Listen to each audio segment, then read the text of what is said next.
Well, again, ladies and gentlemen, good afternoon. My name is Manfred Matzka. I'm Director General in the Federal Chancellery, and I have been invited to chair that third session, which is a wonderful opportunity to, after a very optimistic start in the morning, and I would not dare to say pessimistic, but a little bit careful view. In the first part of the afternoon, we are open for another optimistic round looking into the future. You have the agenda in front of you with all those 6 speakers who have to be quite strict according to the timetable, so I have only 7 to 8 minutes for each of them.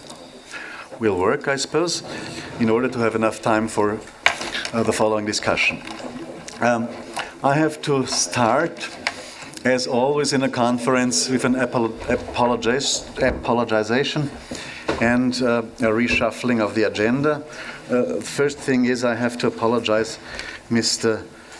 Carsten Berg, who is not with us due to sudden private circumstances which prevented him from coming here. And I will not immediately start with the third block.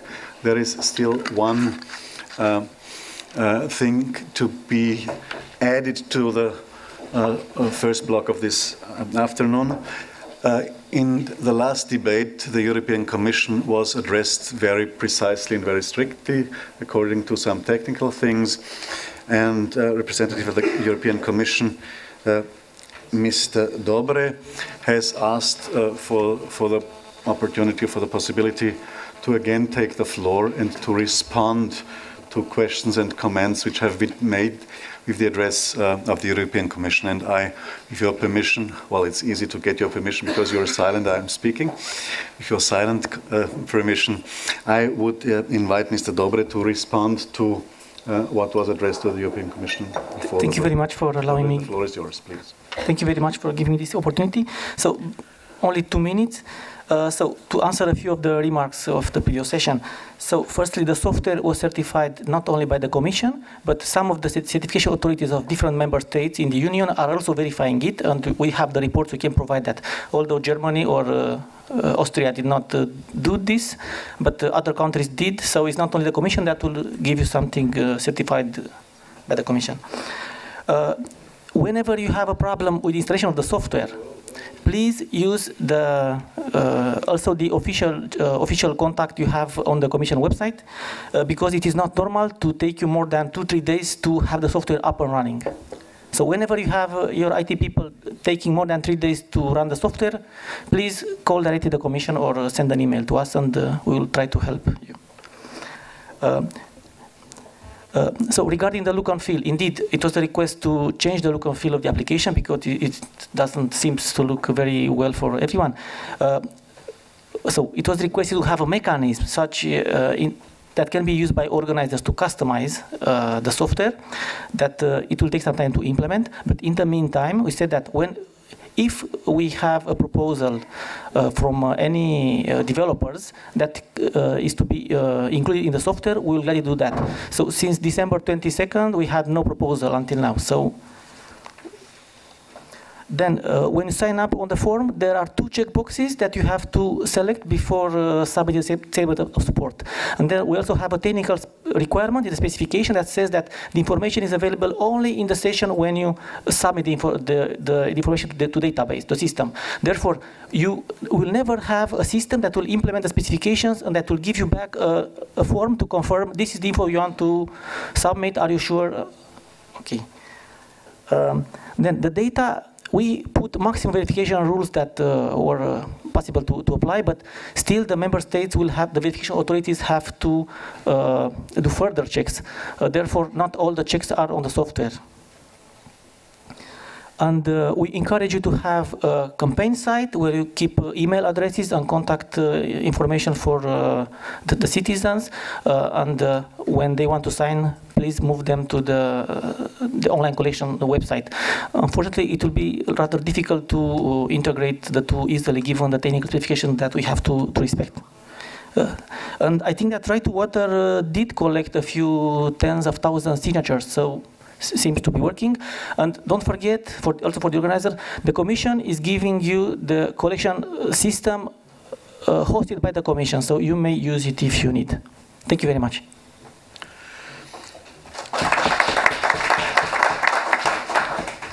Thank you, Mr. Dobre.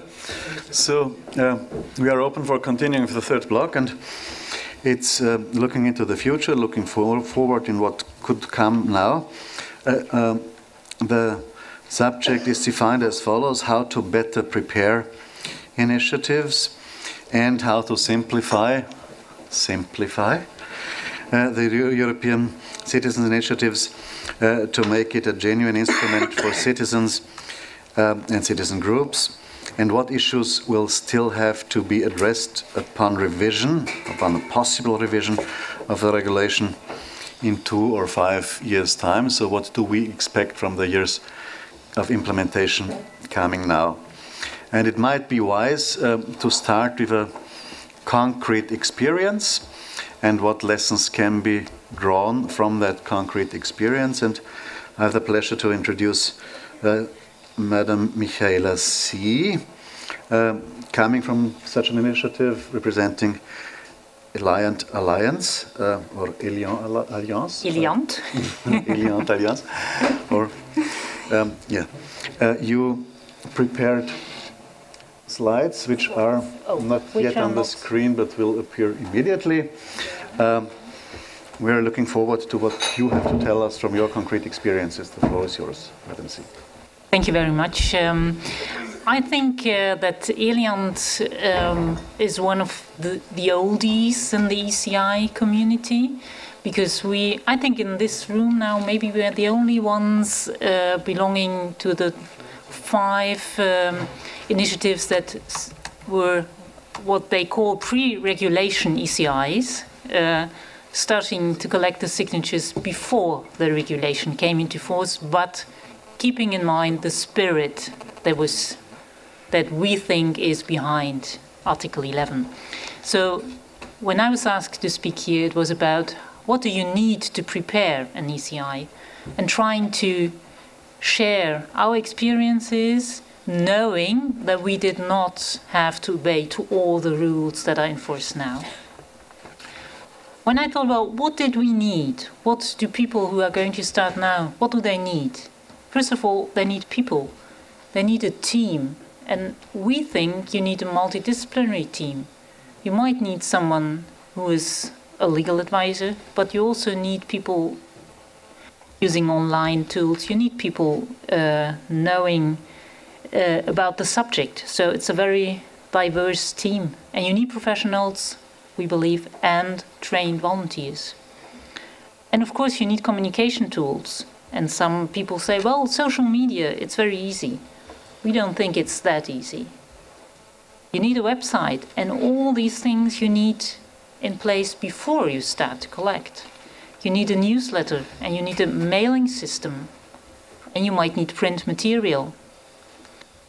You need networking, and this is about national contact points and also about local contact points, because otherwise you won't get the signatures if you are somewhere and you can't even call someone saying, well, what it is about. And we are an umbrella organization, so we needed our member organizations really working to get the signatures. And we think you need like-minded organizations, people, and we had it this morning about, like, we need to know who else is on this subject and who can help us. And you might also need individuals, and there are persons who say, well, maybe you need famous faces, people that want to be part of your network. And we think you need funding, either grassroots fundraising, or sponsors, or partners, investors. And time, you might need 1 to 2 years till you are there where you want to be. And our experience is you need communication in as many as possible languages. And what we see now, we're trying to establish ourselves as an NGO, and I asked in our last newsletter for translation, and I got quite a lot of mails back from people who said, well, I would love to translate your things into Slovenian, Slovakian, I don't know. So translation is an important issue, and sometimes also localization. And we think you need a combination of online and offline collection, because campaigning is different, online and offline. And you might need YouTube videos showing what it is about. And what we found very helpful is also an online donation tool. It's not so easy to find, but we think it's very important. And you might need a database that you can connect to your mailing software so that you know it's like 2 clicks and I send my newsletter out. And what you also need is an independent database. So that's what we talked in the afternoon. If somebody signs the official statement of support, you are not allowed to mail him again. So you might want to have on your website the tool that they can sign in for the newsletter so that they are informed what's going on. How many signatures do we still need? Can everybody who signed find another person who signed? So the snowball effect you only can have if you have a kind of communication possibility. But this means for all your supporters that they need to sign twice. It's not so easy online. There are people who say, well, if you want to get somebody to donate online, you have like 4 seconds that you can find the donate button. So maybe it's not so easy and you need explanation why you do that. And also the database should be connected. And I would like to stop with what I think might be one of the 3 C's of the civil society new instrument of the ECI. What might you need? You might need commitment, cooperation, and a clear message. So it's about thanking in some languages of the European Union and one African. And I would also like to thank the persons who brought us here together, the organizers, ECAS, the Institute, the Commission, who was also an official organizer. So it's a very diverse group of persons who brought us here. So thank you very much.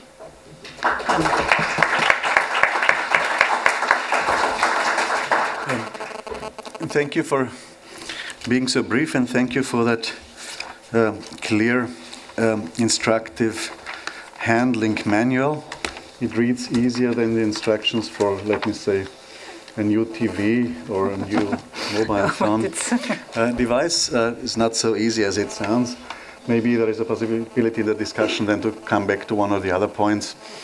One point which will be of interesting for me is that funding chapter, because everything consists of people and money, whatever you do, and maybe we come back to that again. Thank you very much for that wonderful introduction into the afternoon debate. I would like to invite Mr. Bruno Kaufmann. He's president of the Initiative and Referendum Institute, coming from the scientific side, but not only from that side. He is also very much engaged in all those issues debated here, and we are keen to look forward what he will present us now. Mr. Kaufmann, the floor is yours. I will go there in order to shortcut Alexander's duties here.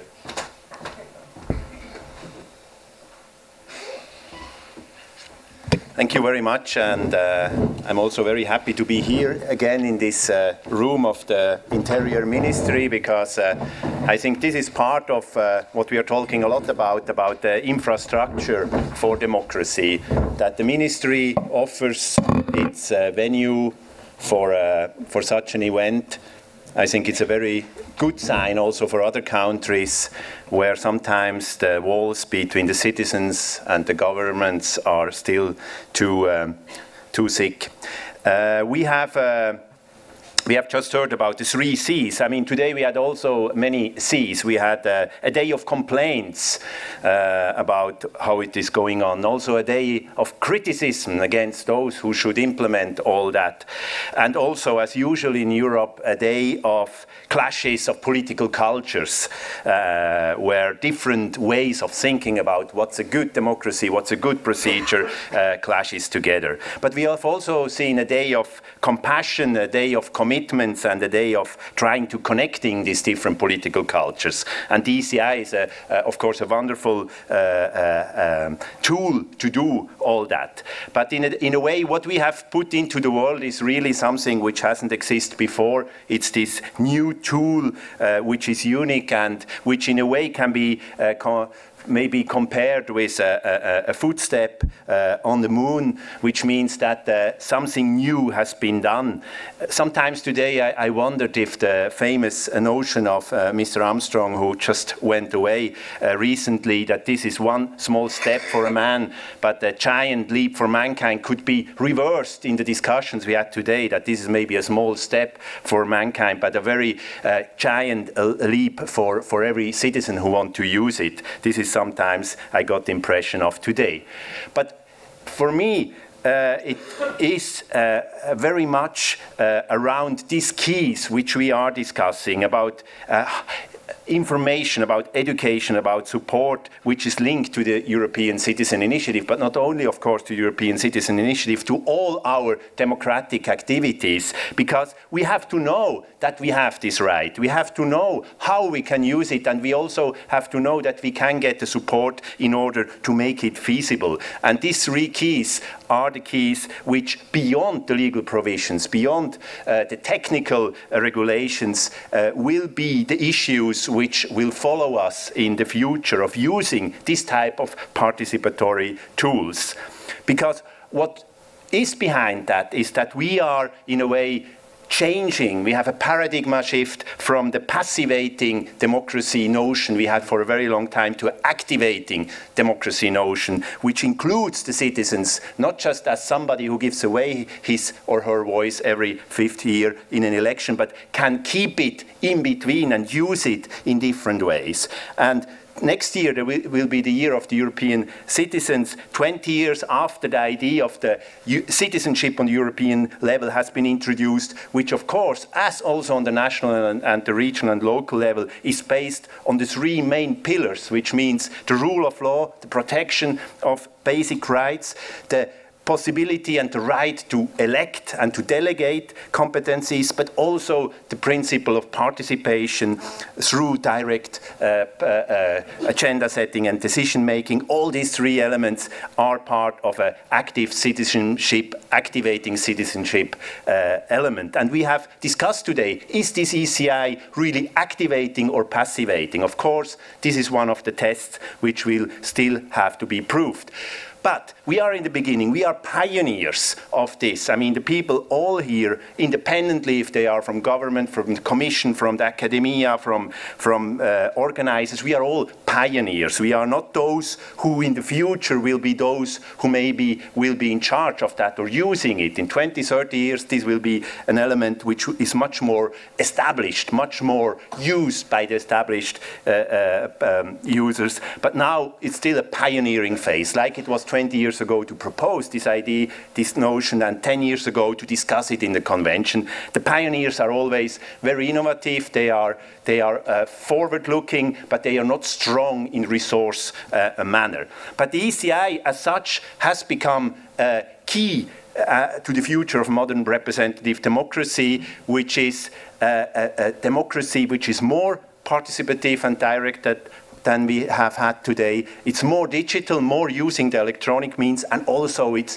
beyond the nation-state borders, also on a transnational level. This is the future of our democracy, and also the ECI as a first embryo of this future democracy. So what we have to discuss now is, of course, very practically, how will the ECI number 2, the 2.0 2015 version of the ECI look like? And it will be more free, it has to be more fair, and it has to improve the outreach out of it. Because what we have seen today until now, I mean, even the most successful initiative until now has just 27,000 signatures, which is basically nothing. So in fact, the reality, the practice of the ECI for the citizens in Europe has not really started yet. What does it mean to have more freedom in the future regulation? It means obviously a much stronger obligation to inform about this right. So not just 5 or 10% of the Europeans know about it, but a majority. I would say the backbench of such an information obligation would be the same as for a European election, for instance, where millions and millions are invested into making the Europeans going to vote. This is, of course, something we need also for this tool of everyday voting right through the ECI. We will need easier identification elements. We have discussed that a lot today. So it will be easier and more streamlined all over Europe to be identified in an ECI procedure. And we will need convergent competencies so that the ECI is not less than the possibility of the Commission to propose changes, for instance, of the treaties or the rights of the Parliament and the Council. So this will be part of the freedom revision of this regulation. Secondly, more fairness will, of course, have to do with the infrastructure as such. We have discussed that also very much today. It has to be more accessible, it has to be freer in a way that it's not costly for those who want to use it. We will even have to have a discussion about reimbursement schemes, which means that, for instance, initiatives who are successful enough to gather 50 or 100,000 will be eligible to certain reimbursements for their costs. And thirdly, we will need to have also affirmative action for those who are basically totally out of the process today, so they can get some assistance and help to use this instrument as well. And finally, we will have tools which will increase the outreach of the ECI through, for instance, making the ECI registry a much more useful, much more outreaching tool, much more known tool, which can make ECIs more knowledgeable throughout Europe.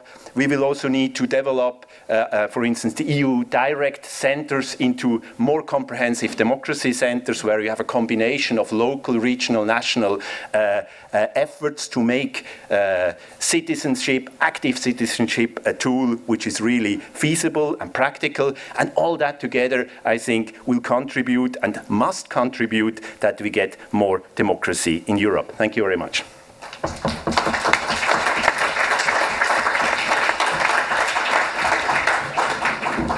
Yep. Thank you very much, Mr. Kaufmann, for that well-structured picture of how to, a picture of this modern representative democracy. I was a little bit surprised that you used the term representative. I would have called it direct democracy, but I learned what you understand a more representative democracy. A more and a new perception of representation. That's quite clear. The plan is to make out of ECI, in a historic view, a giant leap for mankind, which it's not yet the case, but there is a way how to reach that goal. We are now moving to at least two contributions by lawyers, focusing a little bit more on the legal aspects and the legal framework. It's contribution of Mr. Balthasar and then of Mr. Poya, and I invite Alexander Balthasar, who is director in the Federal Chancellery, dealing with, among others, questions of organization and administrative reform. He will tell about what he will speak. The floor is yours. Thank you for the time discipline up to now, and we will continue that, and according to that discipline we will meet our timetable quite well. Mr. Balthasar, please. Thank you, Mr. Director General. Well, being a lawyer, I'm much more sober than my neighbor, of course, and I will focus on the very concrete question: what issues will still have to be addressed upon revision. We heard a lot at the final stage of the last panel. And we had also, I would say, a certain change of perspective already mentioned in the first panel. Let me just go back to the background. When the regulation was drafted, the system should have been modeled according to the parliamentary elections. But we all know that a core element of the Parliamentary Elections Directive, the information exchange between the national authorities concerning the question of enrollment of a voter, does not function. So it was quite nice for the drafters to pass the responsibility of organization of the collecting of signatures to the organizers, the more so because those organizers themselves were eager to get into direct contact with the citizens, and I think heavily underestimated all the problems pointed out at the second panel by Professor Müller-Thörig and also Professor Rosser. So the first conclusion would be to change the system, going back to collecting signatures by public authorities. That may be national authorities, that may be the Commission. And if we have heard now by Bruno Kaufmann, free infrastructure, of course, that points into the same direction. Public infrastructure is free of charge by definition for the individuals, for the citizens. We heard also that an innovative tool is electronic online collection system. I would say one should be bold enough to focus exclusively on the online system. Of course, there is the digital gap, the division between persons who are familiar with the online tools and those who are not. But I think there, this problem could be solved quite easily when public authorities of local level are obliged to provide assistance. But then we had only one online system maintained by the Commission for one system, not only for all initiatives. Now it's one system for one initiative, and the next system has to be certified.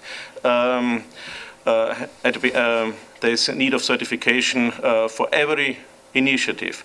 That is, I think, a waste of time and resources. To have one system maintained by the Commission, and there is, I think, an additional advantage. We heard the problem of the diversity of legal orders. That means also the problem of access to courts. We have now, of course, a principle of rule of law in theory, but which court is competent for what? If we have one general system, then it is, I would say, mainly the European Court, the Court of the European Union. Perhaps it's the General Court. And first instance, there might be some questions of enrollment in the national registers belonging to national constitutional courts, but in principle it's only one jurisdiction. I think that is necessary in order to provide legal certainty and to show that the principle of rule of law is really not only a principle in theory, but also in practice. Let me address two other issues, not so much related to secondary law, but to primary law. We had this morning one initiative of Global 2000, which pointed out that its initiative had been rejected. The legal reason was that it dealt with Euratom questions, and the Euratom Treaty stipulates that Article 11.4 of the Union Treaty does not apply to that third treaty. I think that whatever might have been the reasons for that division, it shows, I would say, an attitude which is quite contradictory to the whole motivation of the Citizens' Initiative to exclude issues of some importance, energy, a limine, from the instrument. So I would say, of course, treaty amendments are not so easy, but there are always some opportunities. So one had to keep in mind to amend that treaty provision of Euratom. And the next question we had also this morning, there was a second panel perhaps, there was a question what an individual could do, which legal remedies were available when the situation Professor Prosser pointed out really happened, so that one individual, UK, Austria, could not support an initiative. Of course, there are always some ways. You could imagine an direct action, but I think now the time limit against the regulation already expired. You can imagine to have a reference from a national court to the European Court of Justice. You could imagine also some complaint action before the General Court and then going up to the European Court. But looking to these different ways, they are very uncertain, and you need a very esoteric knowledge to be able, perhaps, to contest the Annex 3 provisions. So I think one should also keep in mind to look how to simplify the legal system in that respect. And the last point, following my intervention at the one of the previous panels, is the problem how administrative bodies, be it the Commission, be it a national agency, deal with questions of legal uncertainty. I think that also here some model of reference to enable the competent court to decide on the content of secondary legislation is mandatory. If we have in the European system every court being able to refer every legal question of European relevance to the Court of Justice, and leaving alone the Ministry of the Interior or the Commission and then blame them for having taken the false solution. That, I think, is not the system we need in order to bring the, of course, complicated European legal order closer to the citizen. So I think we should also learn from this very specific example and instrument, European Citizens Initiative, to improve the general legal framework in which this instrument is embedded. Thank you.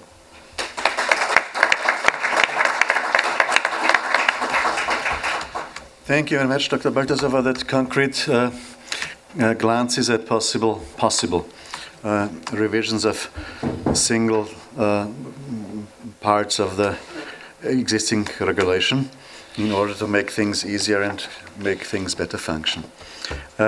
Next one to speak is Professor Klaus Poyer.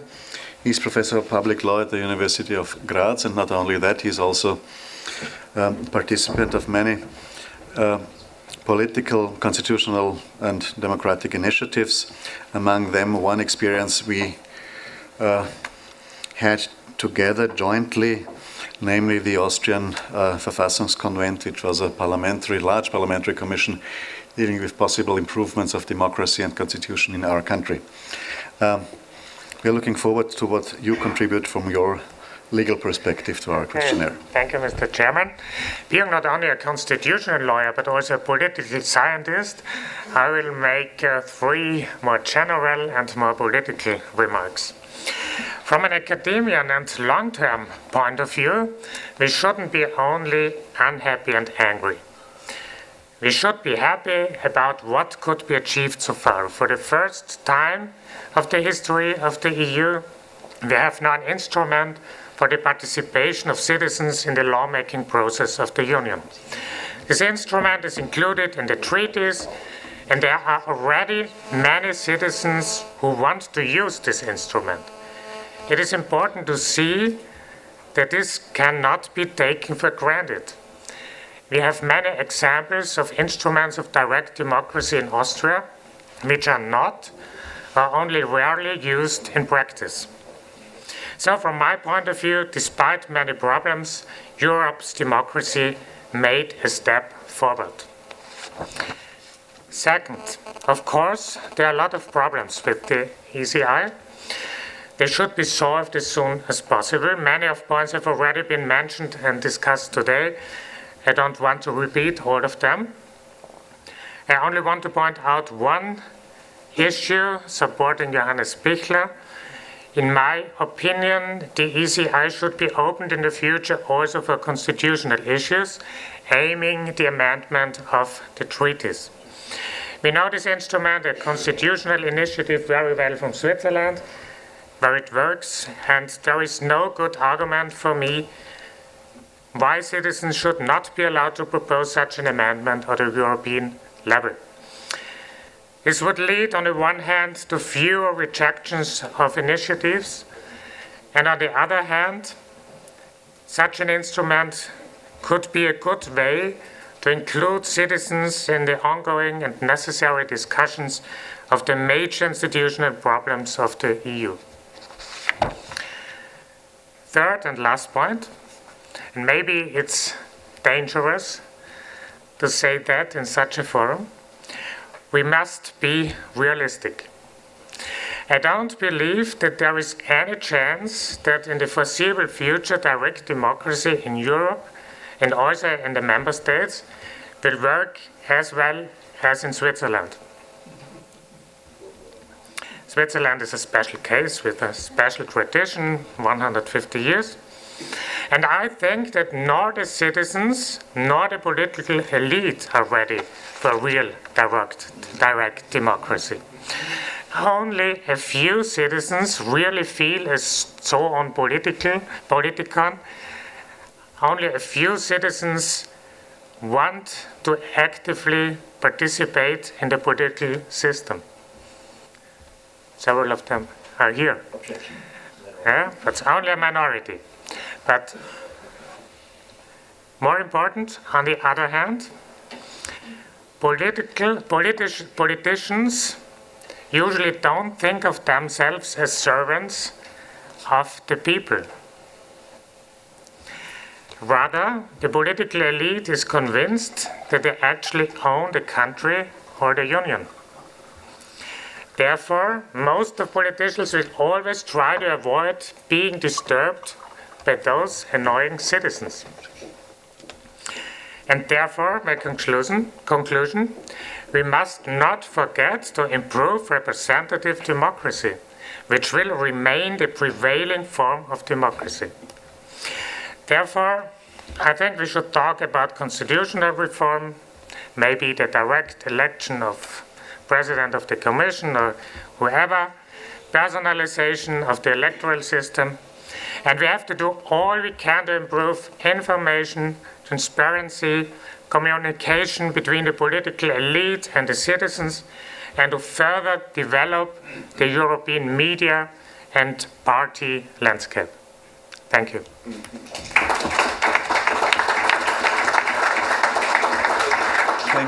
Thank you very much. Thank you for bridging again to that new idea of representative democracy, and thank you for the comparison with Switzerland. When I'm talking about those things, I always have my special example. This is not Switzerland, this is the Vatican, which is totally different to other countries if it comes to birth rate and to immigration.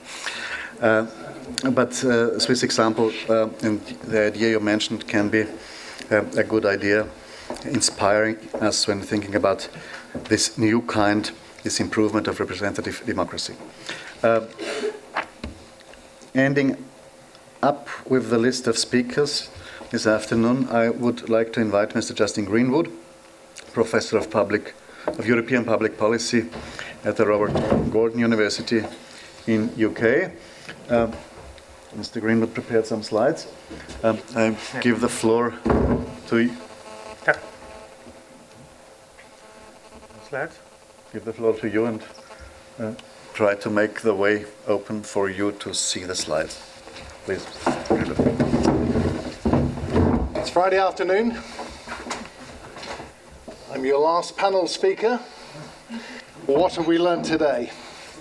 We've learned that in administrative interpretation, the Austrians can be more Germanic than the Germans. We've learned that some panelists, members of the audience took the trouble to write into the organisers beforehand asking that the names be withheld from a list of registrants for the event, on the one hand, through to, on the other hand, somebody who wanted to stand up this morning and give us his date of birth and basically invite anyone out for a date this evening as well. We have also learned how to get a cheer at this conference. All we have to do is to say that the EU institutions should engage with the dialogue with the citizens. Hooray, let's do that. Clap, clap, clap. Okay, but who organises the citizens? Democracy has always depended upon elites.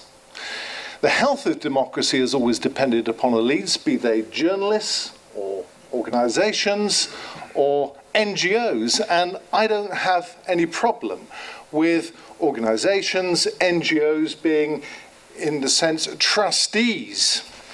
And in that sense, the EU level has always needed a helping hand from such organisations, such trustees, people who may not themselves be in poverty, be suffering poverty, but are quite able to articulate causes on behalf of the poor. The EU level is not a politically homogeneous society, and therefore if we are to stimulate mechanisms like the Citizens' Initiative, we need to have a helping hand some way along the way. So let's think about how we can help the type of organisations who are likely to be behind organising citizens' initiatives or inspiring citizens' initiatives, and to see how we can enable such organisations to make things happen. One of the sets of elites to be organised in representing citizens at EU level or advocating for citizens are, of course, the established Brussels NGOs. Those groups, those organisations which have been around for a long time, such as the European Social Platform. And the European Social Platform is an organisation which is primarily funded by funds from the EU institutions. It rallies behind a set of ideas called the European Civic Dialogue, that is, a civic dialogue between organisations such as itself and EU institutions. And behind me, we have a slide which is a response from the European Social Platform. In the initial consultation over the citizens' initiatives, which basically says, yes, we've got this thing called the Citizens' Initiative, but what about us as organisations, and what about our role as those promoting the civic dialogue? Now, it seems to me that we need to think about how we can help such organisations to engage in a dialogue with wider civil society rather than this narrow dialogue between EU institutions and organisations which are based in Brussels. And one of the ways of doing that is, of course, through things like statutory funding. Statutory funding would incentivise the constituency of civil dialogue NGOs to engage with grassroots civil society more by allowing Commission-funded NGOs to propose ECIs. Funding would also incentivise some of the newly mobilised players, that is, newly mobilised by the Citizens' Initiative, to come in and enhance the public space. And after all, what else is the Citizens' Initiative for, other than to enhance the European public space? Now, some of these organisations which have been newly mobilised by the Citizens' Initiative, to come from the member states and to set up headquarters in Brussels, as you were telling me that you've done yourselves since January. And such organisations, it seems to me, are a challenge to the established civil society organisations, the NGOs based in Brussels, because you might be organising initiatives on their territories. And therefore, how do such organisations still based in Brussels respond to this challenge? And the answer is, I think we need to be incentivising both sets of organisations, the new players, the new movements, and you use the word movement for yourselves on the one hand, and the established players who have been in Brussels for a long time, to be outward facing and to engage in dialogue with citizens out there, and to enhance the European public space by doing so. And the way to achieve that could be through statutory funding. Now, the precedent here, of course, comes with the Spanish Comunidad Autónoma, to which we have had very little reference today. We have heard about organisations drawing upon shoestring funding, no funding to, organisations who are capable of delivering a lot more funding. We heard about the Happy Cows initiative earlier on. It seems to me that if we're ever to achieve our ambition, we have to have some degree of public funding available for initiatives, as in the Spanish Comunidad Autónoma, in order to develop the European public space. We also need procedures, better procedures for public reporting of the funding which initiatives are getting at the minute. Who saw that name Unilever behind the Happy Cows initiative, for instance, that we heard about this morning? What arrangements are there in place, what policing arrangements are there in place for reporting on funding, for updating on funding initiatives, and so on? Is it that we could also incorporate the European Citizens' Initiative into some concept of European citizenship that we include in the Charter of Fundamental Rights? The Charter of Fundamental Rights already has the right to vote and stand as a candidate in EP elections, the right to petition, to refer a case to the Ombudsman, and so on. So why not include the rights to organise an ECI and sign a petition? Now, in Catalonia, we see the right to sign and promote a legislative initiative being extended to all foreign and legal residents over 16. We're starting to talk about the age of signatories here. Again, if we are to give a helping hand to measures to increase the European public space, what about the example from Austria? What about the issue about voting age? Do we need to think about that as a European-wide measure to help ECIs, which would again help develop the EU public space and its connection with the people? So many speakers today have talked about making connections with young audiences, and this morning, at some time when I looked at the panelists organising a citizens' initiative, I wondered to myself if this might be some sort of extension of student politics in some way. So, there are other things we can think about. What about the length of time to achieve the number of signatures? Everybody was talking about a year ago about whether we should think about 18 months rather than 12 months. Has that gone off the agenda now? Should a citizens' initiative continue to be expressed as a general intention petition, which I agree makes it simpler, or, as in most other places, should it be drafted as an item of proposed legislation? And the argument for having the latter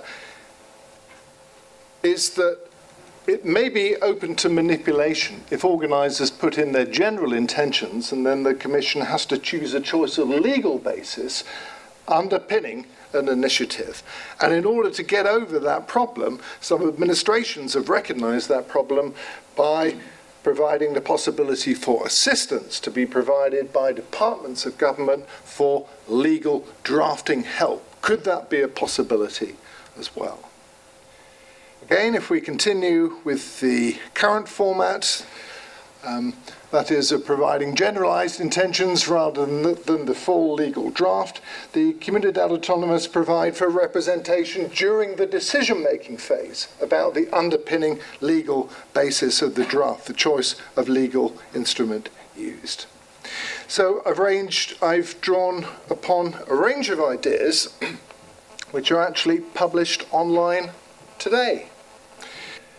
The first set of academic papers to systematically evaluate the European Citizens Initiative is published today in a journal called Perspectives on European Politics and Society, an academic journal published by Routledge, Taylor and Francis, and it's online today. You may want to have a look at it. If you want to keep a reminder of the journal that's involved, then please come and take one of these from me at the end, because today we have managed to get it published online to coincide with this conference. Thank you very much.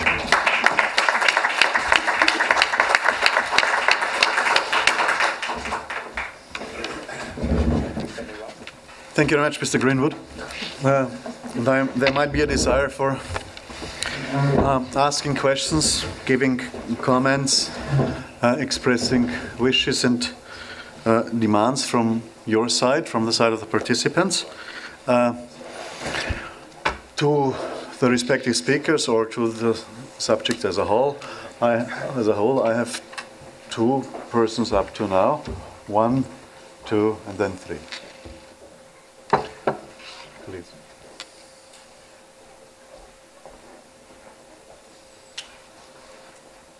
The microphone.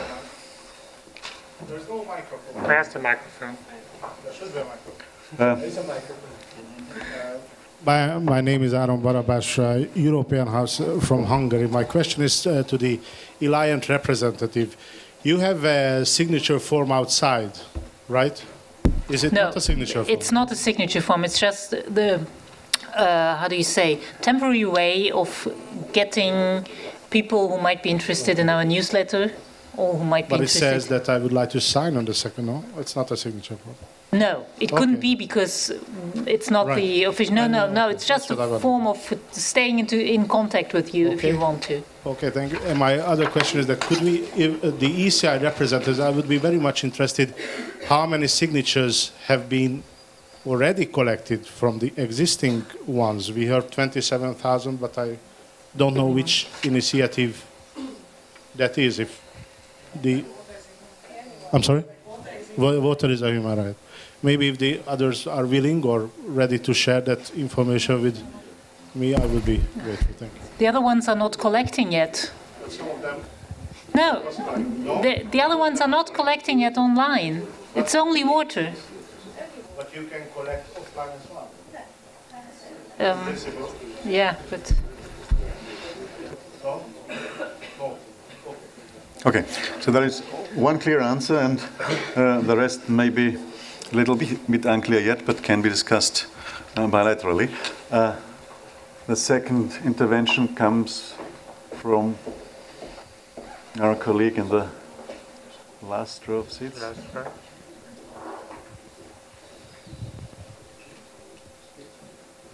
No, thank you. So, third contribution, please. It's just a single comment on Klaus Poyer. Well, to re-dignify, to relaunch the representative democracy by wishful thinking is a great idea. The reality is very different. As we can, all across Europe, the acceptance figures for the politics and politicians are going down. And you know exactly. And there is no signal ahead that things could change in the regular way. So we should stop, Klaus, to divide the two kind of democracies in a representative and direct democratic democracy. We should see the synergetic effects. We should see the chance that the direct democracy instruments make a kind of a better political climate also for the representative democracy. And one data which we will publish in the over next week is 80% in Austria right now. 80% of the people say if we get viable direct democratic instruments, we will back in the political town.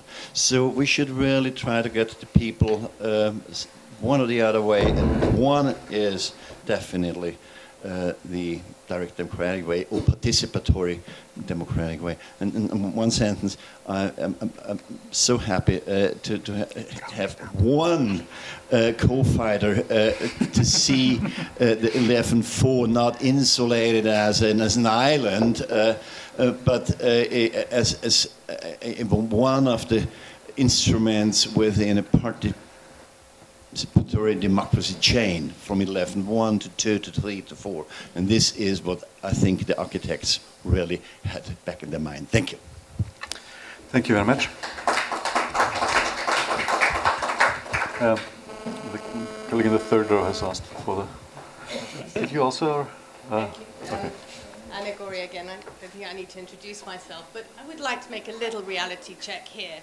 You know, we aren't electing anyone, and we're not voting anything into law, and it's not a referendum. It's just a proposal we're asking for. And it's something the Commission could do tomorrow if they wanted to, without a single signature, if that was the case. So that we've got 1 million or not 1 million or 80,000, can we please keep the spirit of the ECI, which was to listen to the citizens? And it really shouldn't matter whether, you know, if one or two people write Mickey Mouse from Disneyland. That's not the issue. We're going to bog it down completely again with all, and I understand and I can appreciate the legal reasons. I actually, in my professional life, work for the Venice Commission, so I do appreciate the need for rule of law and for electoral process. But let's not turn this into something that it shouldn't be. It should be as secure as possible. It should be everything that we have made the suggestions today, and I absolutely go for that idea at all. But let's not just kill the whole idea by making it impossible to do for anybody to do anything, because at the end of the day, it's the citizen that is trying to get some ideas across in a new way. And it's, as I said, only a proposal. Thank you. Thank you. Let's turn from the left part of our ECI Parliament today to the right part. There is one intervention from here, please.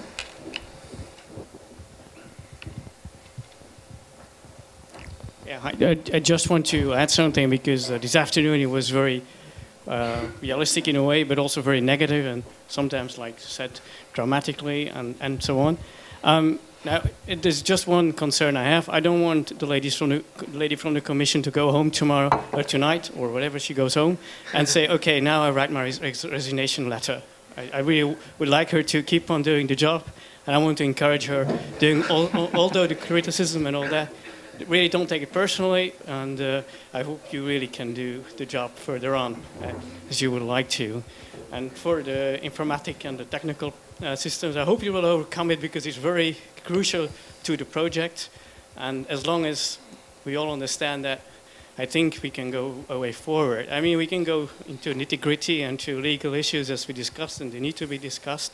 But I also know that from what I learned from the Commission is that they are not all like not listening or deaf or whatever. They are sensible, and I think the lady in her intervention showed that they are listening. It's just maybe not enough people, it's maybe not a big budget.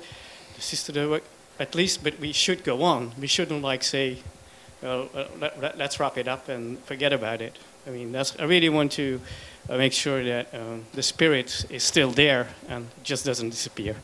Thank you very much. Yeah. Thank you very much. Anybody from the Commission who wants to react by saying yes, that's totally true? No? Thank you. Intervention from just the microphone is coming. I have just one question to Mr. Kaufmann. He told us about his visions for the European Citizens Initiative 2.0. I'm an economist by profession, and I believe in reputation effects.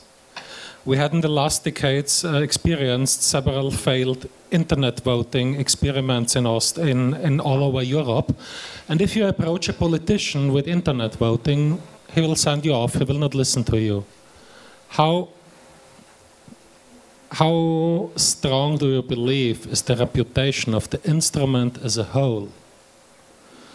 Either damaged or can be healed by any remedy. I believe that there is some reputational effect because we have 6 months after the launch of the first initiatives, and the best one collected a number of an average small town somewhere in Europe. That's not much as compared to 500 million Europeans. I personally believe it can be healed, but I would like to have your comment and your evaluation of the reputation effect. Mr. Kaufmann, please. I mean, 20 years ago when we started the movement for the European Citizen Initiative, after half a year somebody came to a meeting and said, we have failed. We haven't managed to introduce that in this half a year, and so this idea will not go. And the European Citizen Initiative, I mean, is the first of its kind. It's the first which is combining this participatory, digital and transnational features. And to say after half a year it's failed because it doesn't really take off as we would have hoped. I mean, I'm always impressed about the patience you have here in Austria about many things, but here you seem to be not very patient about this new tool. And sorry, sorry. But obviously, I mean, we have to be a little bit patient, and the beauty of all that is that we have to deal with it. Of course, we are here the pioneers, we are those who are most interested, but all member states have to deal with it, the Commission have to deal with it. Basically, it's an obligation to deal with it, and this is the starting point we can be very happy about, and that it is now so weak still has to do also, of course, that I mean, those who are taking the initiative now are in a way laboratory workers of that. It's not the strong, I mean, the strongest, most founded organization, the Happy Cow stuff, they already gave up because they didn't understand it at all. They just said, it's too risky for us. And So we have at this point really a phase of checking it out, of trying to find out. But the e-collection is something which doesn't exist. It doesn't exist in Switzerland. It doesn't exist in California, where you have a long tradition of this type, and people are very cautious about that. When you are talking about e-voting, it's another story, because there we have not only the Austrian and German experience, we have also experience in other countries where it works. I'm voting since 3 years, always by e-voting in all referendums in Switzerland. From Sweden, it works. There was one vote in 3 years which was not totally clear. One vote in 3 years. So it can work if you do it right. And we can do it right even for the e-collection, but we need time, maybe 3, 5, 10 years. But in 10 years' time, I'm sure that we will have an e-collection system which can also be used in other ways. Thank you, Mr. Balthasar, and we'll then continue the round here.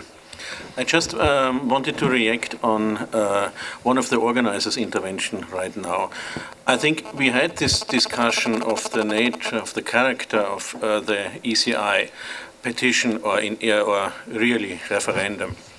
And I think all the difficulties we face now are the consequence of that steady argument. It's only a suggestion, keep the requirements low. But you see the outcome of that argument. So I would say it is not only a petition. You have the petition right in the treaties. So if you want the individual way of addressing you to the institutions, do it without outside the framework of the initiative, without all the problems. The initiative is of a much higher quality because it brings the citizens on the same level as the institutions, as Parliament and Council addressing themselves to the Commission. It's a different kind of suggestion.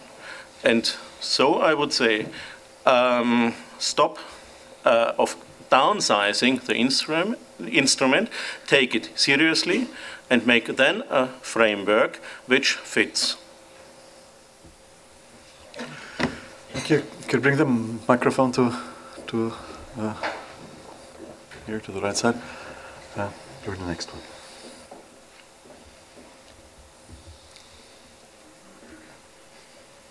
Thank you. I have one question. In the introduction of this session, it is written, still we have to address upon revision of the regulation in, and now my question, 2.5 years time. What does it mean? 2.5 or 2 years or 5 years? That is one question. But the second one was not yet answered what I have asked in the morning. That was, and I have seen Mr. Boyer has mentioned it again. I am very much interested that we, the constitutional issues should be opened. And so there I want to have an answer. What is your estimation? Thank you. Direct answers to what was asked here? 2.5 or Hannes? Or 2 or 5? Well, it was concerning the review in 2016. It's as simple as that.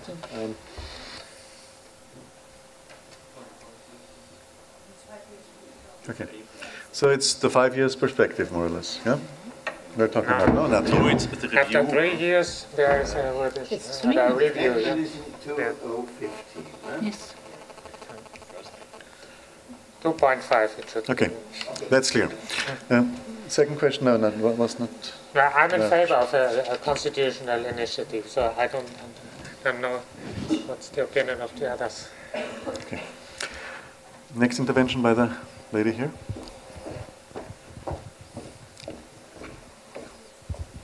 I think I tried to underline that I do take it very seriously, the ECI, and I think and I hope even a petition under the current other petitions are also taken very seriously. So I can appreciate the difference between the fact that we're now putting the citizen on the same level as the European Parliament.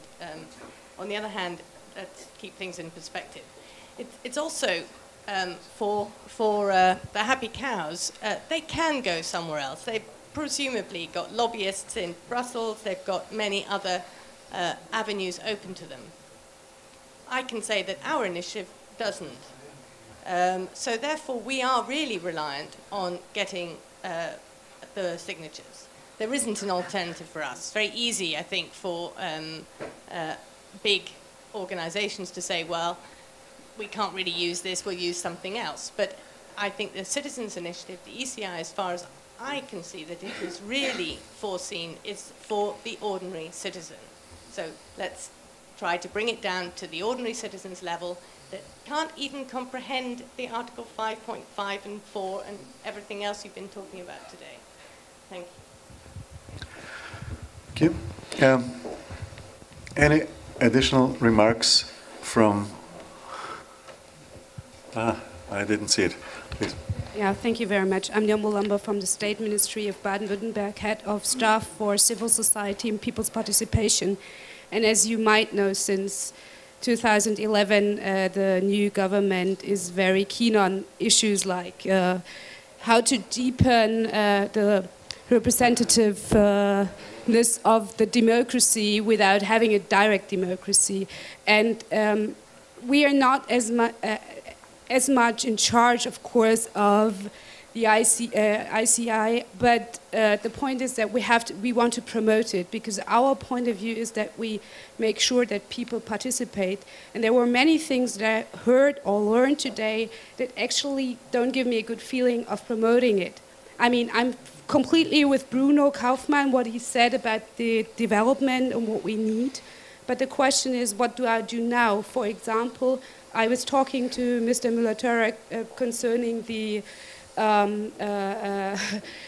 how much I am personally in charge if I'm in a commission and something is wrong. So, and going with the woman that just was talking before me, my idea is that we as a government have to make sure that the people can use it on a very basic level, that it's more like if I'm collecting signatures for starting a referendum, because we have rulings that are very easy. I mean, we can talk about whether the direct democracy is so good in Baden-Württemberg, but we have experiences in different countries with a very basic level and very basic system.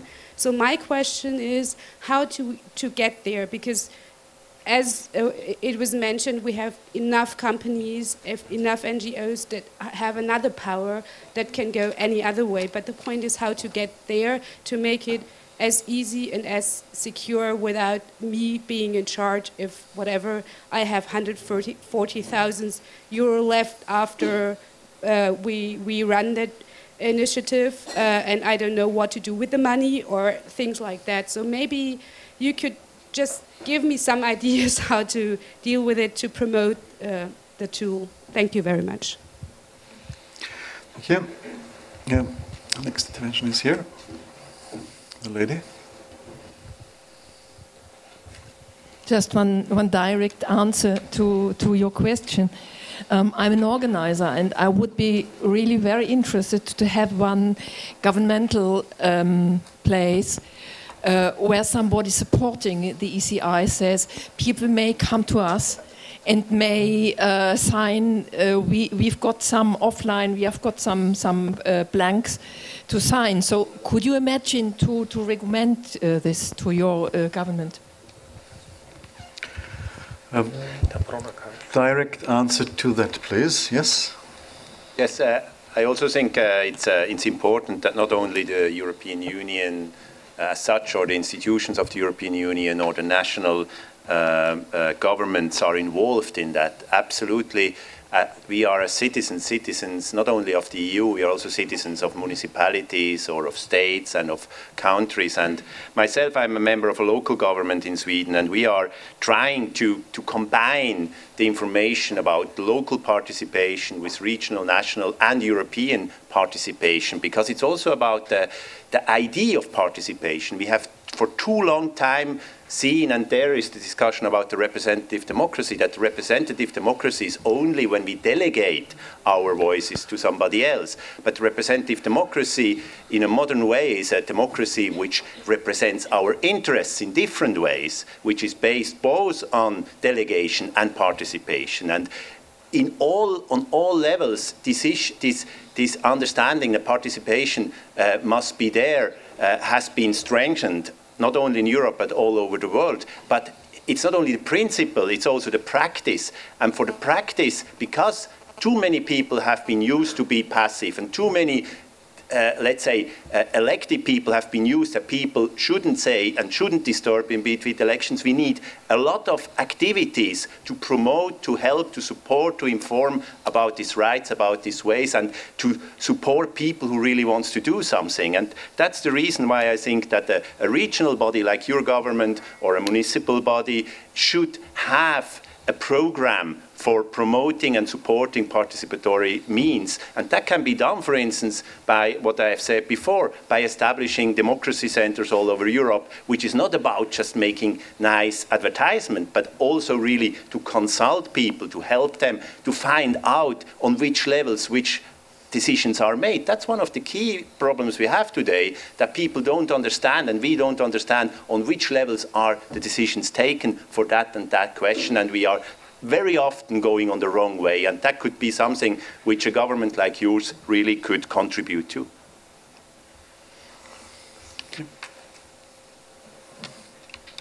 I'm from Ireland. I don't represent anybody except myself. I see the European Citizens Initiative as one of the checks and balances to limit the scope for excess by the powerful. Now, the powerful can be excessive, either that they take too much action or they don't take enough.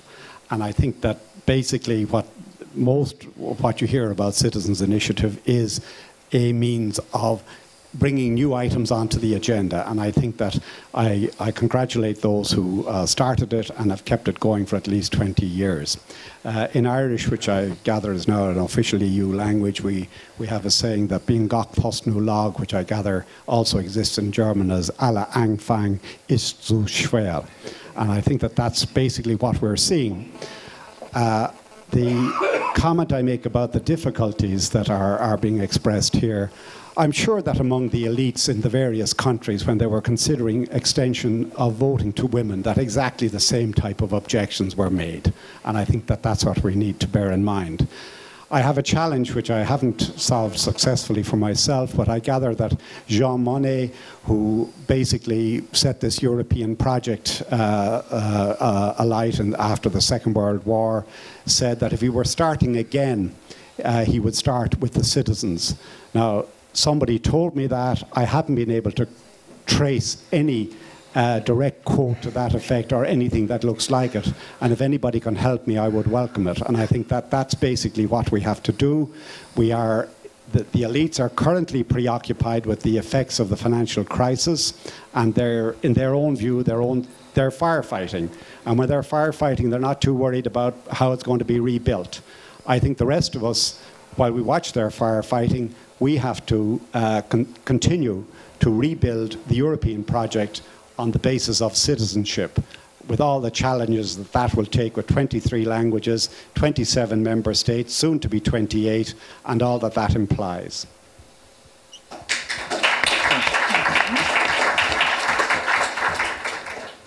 There is one additional question here.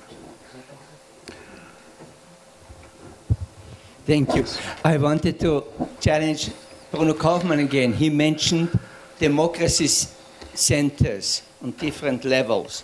In fact, in the past years, there had come a lot of contribution empowering for the citizens.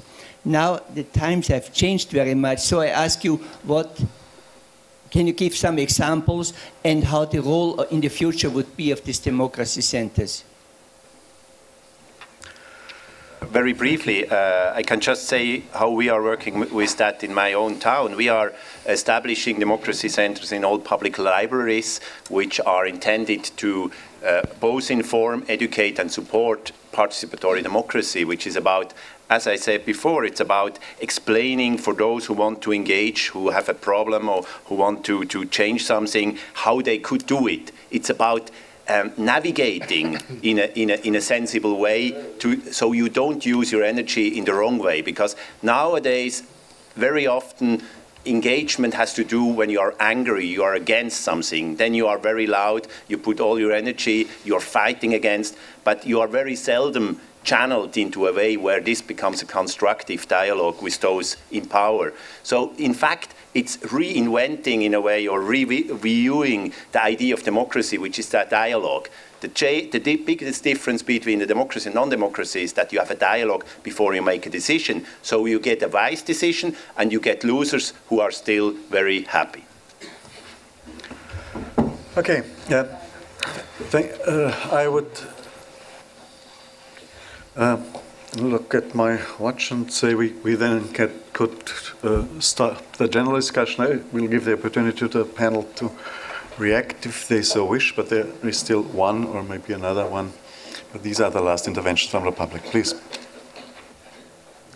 Just a short question, a basic one. Normally when we make some kind of elections or votes and so on, we do it according to the majority rule. But on the other hand, I wonder if there would be any obstacle into introducing other rules that are directed toward more consensus.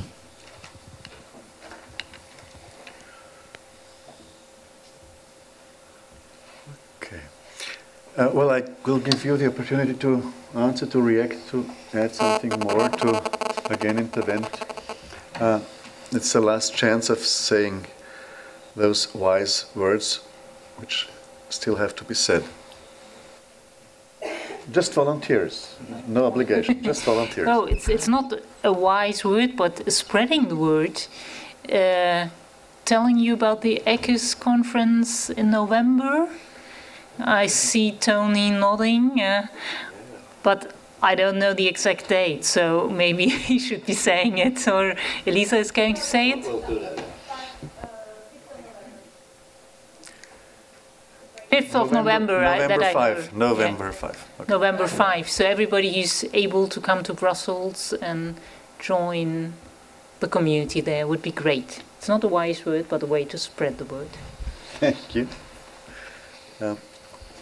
It's a long time since Karl Popper told us that participatory democracy mechanisms would interfere with representative democracy mechanisms, and then along came Carol Pateman in 1970 to say there is no democracy without participation. It's great to see the development of a participatory mechanism, a new participatory mechanism. For a long time, participation at EU level has meant a dialogue, a civic dialogue between organised civil society and EU institutions. Now we have a new mechanism. Directly to the citizens, the world's first transnational agenda-setting direct initiative. It really is something. And it'll have an impact upon the usual suspects, the established players in Brussels, the civic dialogue NGOs who have been engaged in talking with EU institutions and who have previously been the participatory democracy strand. Because now there are these new organizations coming onto the scene challenging some of those established NGOs to not just engage in institutionalized dialogue with EU institutions, but actually to go out there campaigning with grassroots civil society for some of the things that they cherish, because if they don't, organizations like yours, new movements, will be stepping on their toes and challenging their own legitimacy in the future.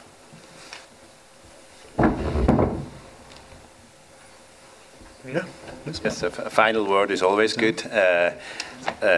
I mean, everybody of us, especially in this room, agrees on that democracy is a nice idea, is a good idea, and always we understand that the practice is far from this idea. And in between, what do we have? We have procedures, we have mechanisms, we have instruments to bridge the necessary gap between the idea and the practice. And how these mechanisms, how these tools are designed, how they are provided, is the critical aspect how close we can come with our practice to the nice ID. And that's the reason why we need to care about these rules, about these mechanisms. It's very important and they have to be developed. We have to learn from experience. And that's the reason why I'm so happy that we have continuously this type of meetings, because we together care that these procedures become better, and I hope we do that together in the future as well. Thank you very much.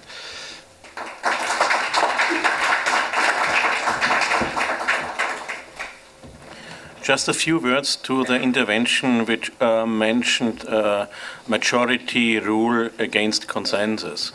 Of course, in theory, consensus meaning that all members of a body of a people have to consent is the basic rule of democracy. Of course, in practice, that is not conceivable. And that is also the reason why majorities by direct democracy, by referendums, in particular, when there is a direct link between initiative and decision by the people, by majority, is highly problematic. In particular when it comes to fundamental rights, when a majority decides on core rights of clearly defined minorities. But I'm happy that this tricky question is not a problem with the ECI, because it is only a suggestion of mostly a minority brought to the institutions, and then deliberation will start. So I think in this respect, the ECI combines the advantages of direct democracy without the dangers. Two remarks. Anna Spiegler, you know, I made an exaggeration in my opening remark. Of course, I'm in favor of the expansion of direct democracy. I think we have to try to overcome traditional attitudes, the attitudes of many people to be passive, and the attitudes of politicians wanting not to be disturbed. But my point is that more direct democracy cannot be the only reform. We need reforms in many fields and in many aspects of representative democracy. And second remark, I would like to come back to the question whether the ECI could be healed or not. I agree we have to be patient, and I think that this instrument has a future. But I am afraid that the ECI will be successful only when the big political parties start to use this instrument. For them, it will be very easy to collect 1 million signatures. But then, you know, this instrument will be less an instrument of the citizens and more an additional instrument of the political elite. Thank you. Thanks to all participants of that discussion. Time has come now to summarize, to conclude, to formulate recommendations. There are two interventions to be planned. One is Tony Venables and the other one is Professor Pichler. I think that's the right order to give the floor first to our guest and then to the host, so to say. So I invite Tony Venables to his concluding contribution. Please. Thank you very much, Mr. Chairman. I think in the last session, a lot of people were trying to make concluding remarks in reality, so I can be very brief. I would really like to begin by thanking Maria, who works with me, and Bengt, who's making a big mistake right now and taking a picture of me, for all the work they've put into organizing this event. The Austrian Institute, the ministries, which are so open and hospitable here, and also actually the Europe for Citizens program. I think we should acknowledge that it would not have been possible for us to meet here without financial support for this program, which is either showing the Commission to be very democratic in setting up events where the Commission, among others, is criticized, or it's some slightly masochistic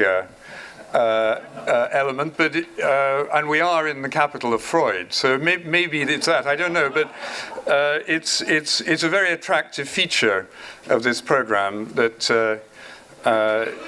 it's a very open one, and it's a good one for debate and participatory democracy. I should just say, I mean, maybe this should have been said at the beginning, that this event today follows previous events in Barcelona where we looked at legal aspects, Paris where we looked at the 80% which hasn't been touched on today, which is all about campaigning, fundraising, communication. Today we've looked more at the interface between the organizers and the institutions, and as was said, we will have a wrap-up event on 5th of November, but it does not stop there, quite clearly. This is much more a process, and we want to take the process from there in two directions. One is that we have an evaluator for this project who is also the guru of citizens' initiatives in Bruno Kaufmann, and his evaluation report will be a major output because it will be trying to draw all the threads together and say where, you know, what's been the balance sheet of at least 1 year of ECIs by the time we finish. And another route we want to take is one which we think has not been properly explored yet, and that is how to get interest in this first ever instrument of transnational participatory democracy into the educational system. And that's the reason why we're working with these guys from Stockholm at the back of the room. And we're looking to them to create a platform for further work to make ECIs part of the curriculum.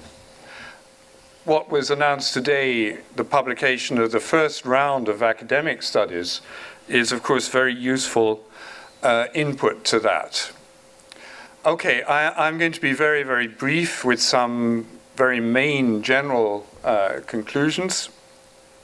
I think that we all agree that we don't want the Commission to resign.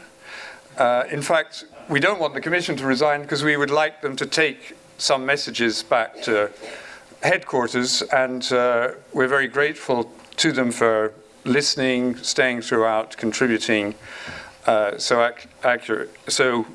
actively. But as Joel Hefner said this morning, it is a mess, and that wasn't just a political statement by one of the rapporteurs. This is a highly supportive audience here. It's about the most supportive audience you can get. But I think we all agree that there's a lot that has to be done. Why has this occurred? We had a year of preparation before the regulation entered into force. Is it just a case of lack of foresight and it's easy to be wise after the event? Are there bigger clashes below the surface between open source democratic systems and security for the technical issues? Is it, as some people have been saying, really an issue of the design of the regulation, which should be more radically changed? There are differences of views. I think we should say that. There's been a lot of sense and sensibility, to quote Jane Austen, but there's also been a certain amount of pride and prejudice, I think it would be fair to say. And probably we do need to reserve judgment, as Bruno Kaufmann said. It's a bit early yet, and for the medium term, I think we can be relatively optimistic. But there are some immediate challenges here for the Commission and for us. I think there are three very obvious ones. One, there has to be more widespread awareness of this new citizens' right. You said it this morning, and actually this has been said at every conference, whether NGO conferences or more official ones, that there has to be a critical mass of people aware of this right before the organizers can be really confident that they can collect all the signatures. So we would like to see a communication campaign starting in the European Year of Citizens in 2013, leading up to the European elections in 2014, unless we want this just captured by the political parties, as someone has just said. And there's been some interesting suggestions, for example, that that could be backed up by giving organizers some free advertising space to promote their initiatives. The second recommendation, I think, is more to ourselves. Organizers of ECIs need much more time for preparation, networking, and fundraising. I think Eliant presented a well thought through, very simple, simplest is bestest, to quote Winnie the Pooh, a well-known children's story. But it was very, very good advice. And we got the same advice at the last conference, where we had some pretty professional fundraisers and campaigners among the big NGOs. And they said, look, whether you're looking for funding, and the costs here are probably over €1 million. If you're looking for fundraising from individuals, from private donors, from institutions, you need resources to do that, and you need at least a year. So come on, let's raise our game. We heard this morning that some organizers are a bit suspicious of losing their purity in that process as pure citizens committees and pure citizens organizers, and are very proud of the fact, quite rightly, that this is grassroots stuff, private individuals forming a citizens committee, launching into something, proud of the fact that they have no affiliation to NGOs, unions, or any other organized interests. We've heard this afternoon from Justin Greenwood that a lot of organized civil society groups in Brussels are really maintaining a position that they in some sense represent the citizen. They don't need to make the connection with the citizens' initiatives and ordinary citizens. I think both are wrong. Personally, I think both are wrong. I think that in the age now of social media, it's vital to rethink civil society a bit in terms of the interface between civil society as individuals coming together, and that taking the form of course, some kind of organization. Without that, you cannot possibly succeed. I think what's also been interesting today is that very often, when things are not working too well, quite small measures could make some difference. For example, that there should be an informal agreement between Commission and organizers of a launch date of a citizens' initiative so they can plan their campaign. And that, I think the Commission is very much willing to agree to that type of change. The third thing, of course, is that the organizers have a right to expect guarantees that a system will work for certification and secure online signature collection. And such a system should be free of charge. I think the balance of opinion in this room, I mean, this is not necessarily a representative audience, is that we welcome the Commission's efforts to overcome the problem, but we also, I think, have some doubts whether this should be a temporary solution or whether it shouldn't become partly more permanent, because I think we see a role here for public authorities. And I would add that from our experience of dealing with this issue, we don't think the market here functions very well, and it's not a market to which it's easy to connect ECI organizers. It's a very expensive market, is an extremely expensive one. All I can say here is that because I don't think there is a market solution, there will be a role, we think, for the Commission, for national authorities, for the public authorities. There will probably be a need for some backup outside the institutions, and that might well take the form of organizations such as ECAS working together with Gov2U, More Onion. It was great to meet More Onion here after reading so much about you.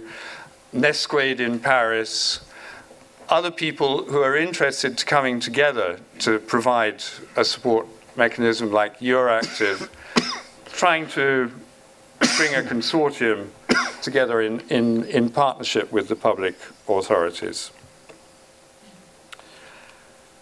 Finally, I think we should take back with us the idea that we need a bit more structured dialogue on the implementation of ECIs to sort out what are the things which can be done immediately, often quite small things, some very big things like the online secure system for signature collection, things which would have to wait for 2015, and there, you know, to what extent do we need more radical simplification? Do we need to lower the age of eligibility or increase the scope of eligibility for signature? There are quite a few issues for 2015. Some people here would say nearly all the issues are for 2015 because they want a more radical overhaul of the system. And there, I think the idea of the consultative Sherpa group is correct. Sherpas were the people who conquered Everest. You know, the white men got all the publicity for doing it, but the Sherpas were the ones who got them up there. And we're prepared to do that. A lot of us are prepared to do that and put a lot of time and effort into it. But we need to come together at some point, I think, with the Commission and other institutions to discuss in what way we can best contribute to that process. So I think that's where I would like to leave it. And I'm going to hand over now to Johannes, who's going to send us back fired up. Thank you.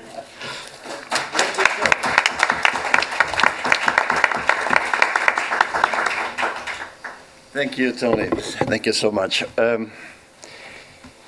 Well, first of all, I have to make organizational comments. The ECI-link people will meet for some minutes in the hall outside after we have closed our conference.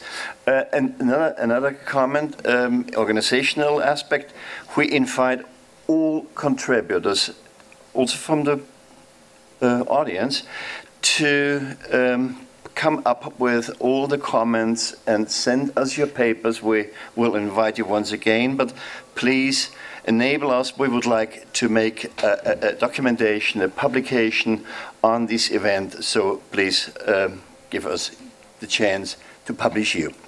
Well, Tony, you have actually said all what is to be said. I have just, I can just make some what my impressions and perceptions have been. To be honest, as an organizer, I was, for some hours, I was really a bit bothered because we have heard more about concerns rather than we have seen enthusiasm. But finally, we regained at least hope.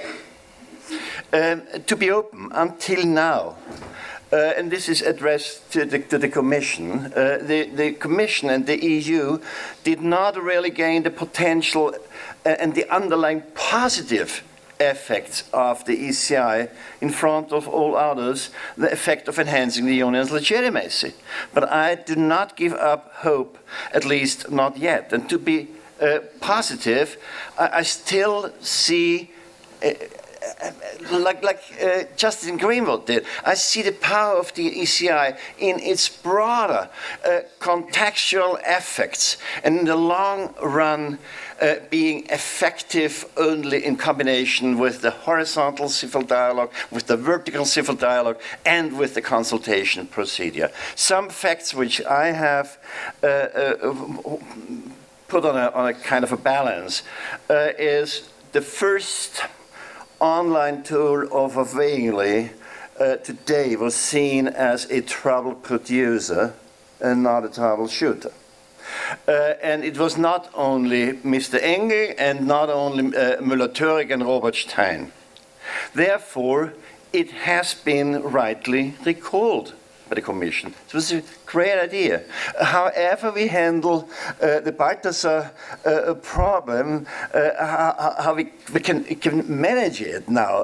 And it's, of course, very complicated for Robert Stein to break the law officially as an authority. This would be a new approach and not only an Austrian one. But anyway, we appreciate the announcement of a second generation of a tool. But Charlotte, the Commission should really take time now. For that version, we have collected today some core requirements and qualities. It should be an online tool for all purposes, collecting signatures, connecting the campaign, taking into account the needs of the campaigners and initiators, making sure that not a single voter gets lost by problems with the surface of the tool. Right to Water says we have lost 90% of our audience, of our visitors. So, and it must be designed perfectly barrier-free for people with special needs, which it wasn't now. It must internalize any underlying risk to whomever, and not to the initiators. And I think there is no shift allowed to shift the civil liability for the use of the tool, except it is caused by the run of the tool, but not by the tool itself. It should be publicly run under the regime of the Commission, somehow, maybe outsourced to an independent entity. But at least it should be run under the roof of the Commission, because it should be run publicly. I end up here with the online tool criticisms, issues, topics, since we are really curious about the new tool. The regulations, provisions in general, as they are in action now, could not really show up as being highly proactive or empowering or enabling citizens as well as initiatives. I abstain from repeating all the concerns we have heard. I just resume in general. The core design of the First Amendment must get deeply revolved. We can predict already now. The reform must not be about just aesthetic or cosmetic surgery. A fundamental redesign appears to be inevitable.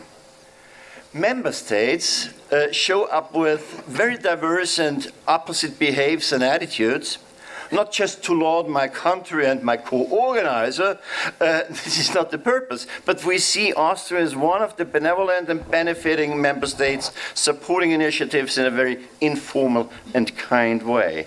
This part of Austria has a name, and he has went, it's Robert Stein. But maybe this is a kind of a silent compensation for having unnecessarily complicated identification procedure for requiring passport or ID card data. Well, the Commission, and this is what I've learned from this fact, that the Commission should enhance the internal communication with all competent authorities in all member states. We should really find out in an informal way a single model which fits for all purposes. one final serious recommendation to be addressed to this Secretary General is, Commission, you have frankly spoken, as Gerhard Hefner did it today, you have until now not really made the best performance in favor of participatory democracy, but it's never too late. Think about, Charlotte, this is addressed to the DG. Think about the following idea. Why not finally implement and this was Justin Greenwald mentioned, a vertical civil dialogue within your DG along the shell order under the Article 11.2 order of the treaty, invite stakeholders to join a group together with the intendant officers, and you will gain a threefold win-win-win situation. And you can balance to have improved the ECI and the vertical civil dialogue with one step. So just my personal outlook in brief, after a bit wasted first half a year of worries and concerns, all entities that are involved should change their premises and their attitudes, and therefore let me end up on a very positive note with fundamental hopes. And a call, Union, Commission, finally take the ECI as the chance of the Union to get in touch with the citizens after all. Take the ECI as a first step into a European open government scheme. Perceive the ECI finally as a new channel for communication and understanding. You'll get information and expertise which you have had no access before the ECI. And finally, Commission, appreciate the ECI as the unique opportunity to let the Europeans do on their own, let them act pan-European-wise, and let them learn. And this is what Europeanizes the Europeans. And that is what we need so necessarily to decrease the legitimacy gap. Thank you very much.